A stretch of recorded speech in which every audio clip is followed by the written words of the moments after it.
السلام عليكم ورحمة الله وبركاته. أهلا وأعزائي المشاهدين على قولتهم. أنا أول يوم طبعا أول يوم فعلت القناة الثانية لأنه الأولى خربت علي وحضروني، وأشتي منكم أن أنتم تشجعونا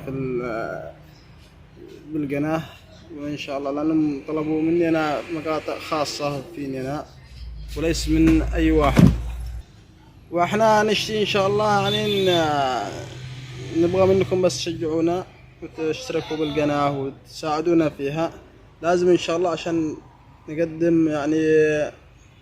ما هو الأفضل موجود.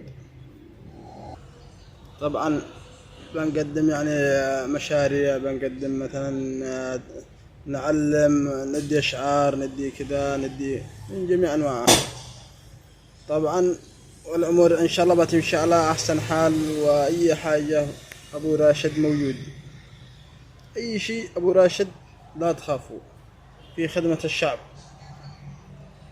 طبعا اللي هي بتكون طبعا بتكون أنا شخصيا نقدم مواهب، نقدم كذا، نقدم